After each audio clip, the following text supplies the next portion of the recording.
এই সময়ের মধ্যে রাজ্যের উচ্চশিক্ষা দপ্তর সেমিস্টার পরীক্ষা সংক্রান্ত সূচি প্রকাশ করেছে।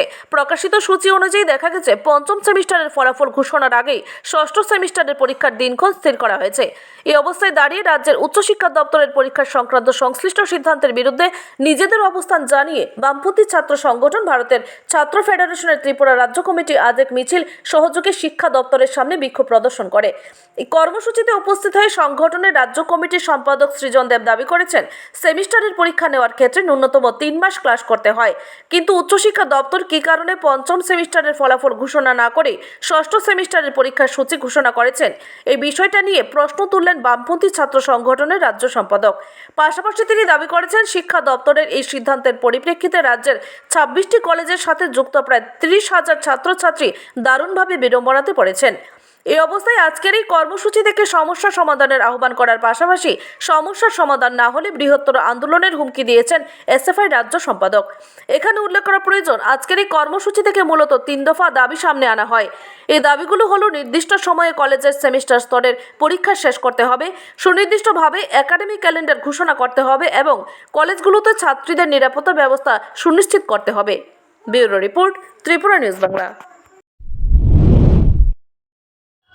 আপনারা জানেন, রাজ্যের যে ডিগ্রি কলেজগুলো আছে সেই কলেজগুলোতে সেমিস্টার পরীক্ষার পঞ্চম সেমিস্টারের পরীক্ষার রেজাল্ট দেওয়ার আগেই ষষ্ঠ সেমিস্টারের পরীক্ষার সূচি ঘোষণা করে দিয়েছে রাজ্যের শিক্ষা দপ্তর। উচ্চশিক্ষা দপ্তর সেই প্রশাসনকে আমরা ধিক্কার জানিয়ে আজকের এই মিছিল সংগঠিত করছি। মূলত আমাদের রাজ্যের 30,000 ছাত্রছাত্রী আছে যারা রাজ্যের বিভিন্ন ডিগ্রি কলেজগুলোতে পড়াশোনা করছে।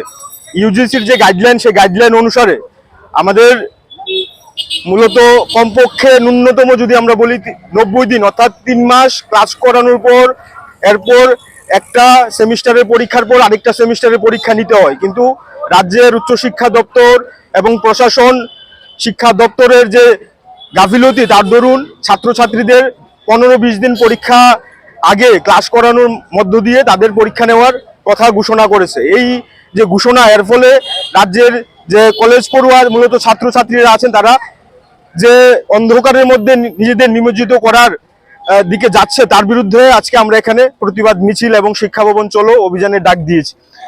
রাজ্য প্রশাসন, রাজ্য সরকার, উচ্চশিক্ষা দপ্তর এই সিদ্ধান্তকে অবিলম্বে বিবেচনা করতে হবে এবং আগামী দিনে ছাত্রছাত্রীদের সাথে কথা বলে তাদের যে এই 15 দিন ক্লাস করে তাদের যে পরীক্ষার সূচি, সেই সূচি পাল্টাতে হবে এবং আগামী দিনে ছাত্রছাত্রীদের সাথে কথা বলে তাদের এই যে দুরবস্থার মধ্যে ঠেলে দেওয়ার যে প্রয়াস আমাদের প্রশাসন বলুন আর উচ্চশিক্ষা দপ্তর বলুন তারা নিয়েছে, এর বিরুদ্ধে আমরা আজকে এখানে মিছিল করছি। কিন্তু এটা যদি না পাল্টায় আগামী দিনে আমাদের আরো বৃহত্তর আন্দোলনে আমরা সারা রাজ্যে নামবো।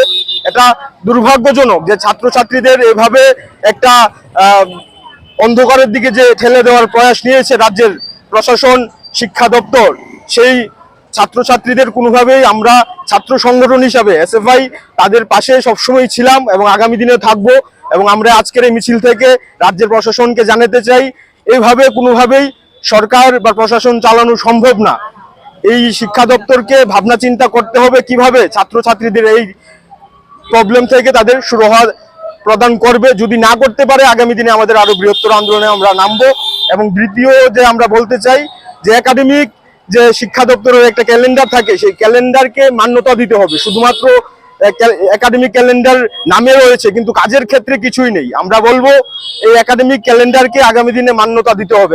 এবং আমাদের যে তৃতীয় দাবি, আপনারা জানেন যে সারা দেশের মধ্যে আমাদের সংগঠনের কেন্দ্রীয় কমিটি একটা কল দিয়েছে, সারা দেশের মধ্যে ছাত্রীদের উপর যে নির্যাতন চলছে বিশেষ করে মহাবিদ্যালয়গুলোতে, তার বিরুদ্ধে ছাত্রীদের যাতে সুরক্ষিত করা যায় তা সুনিশ্চিত করা সরকারের দায়িত্ব। সেই দায়িত্বকে প্রাধান্য দেওয়ার জন্য আমরা দাবি তুলব। আমাদের রাজ্য সহ সারা দেশের মধ্যেই ছাত্রীদের উপর যে নির্মম অত্যাচার চলছে তার বিরুদ্ধে আজকের এই মিছিলে আমরা দাবি তুলব। আপনারা জানেন কিংবা নাও জানতে পারেন, আমরা শিক্ষা দপ্তরের কাছে এই বিষয়গুলো নিয়ে এর আগে ডেপুটেশনের জন্য সময় চেয়েছিলাম, কিন্তু শিক্ষা দপ্তরের আধিকারিকতা বা যারা উচ্চ পর্যায়ের অফিসাররা রয়েছেন তাদের কাছে আমাদের সঙ্গে কথা বলার সময় নেই। তাদের কাছে 10 মিনিট সময় নেই যে আমাদের সাথে কথা বলবেন।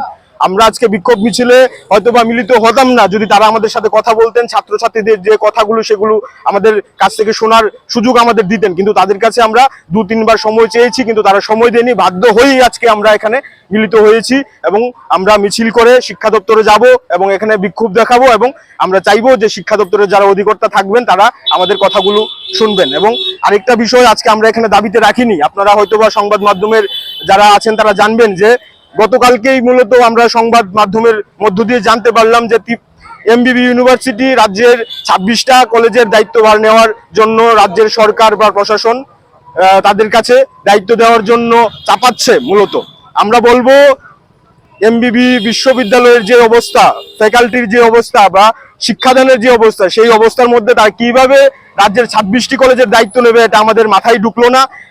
এটা নিয়েও ভাবনা চিন্তা করতে হবে। আগামী দিনে যদি এরকম ভাবে শিক্ষাকে অন্ধকারের দিকে ঠেলে দেওয়ার কাজ রাজ্যের সরকার বা শিক্ষা দপ্তর করে থাকে, আগামী দিনে আমরা আরো বৃহত্তর আন্দোলন করব। আজকে আমরা স্বল্প নোটিশে আমরা গতকালকেই ঠিক করেছি যে আজকে মিছিল করব এবং সেই মিছিলে আপনারা দেখতে পাচ্ছেন আমাদের ছাত্র কর্মীরা মূলত আগরতলা শহর এবং শহরতলি যারা তারাই এসছেন।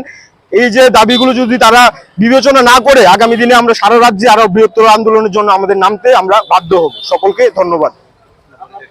হ্যাঁ, আমি সৃজন দেব, এসএফআই ত্রিপুরা রাজ্য সম্পাদক।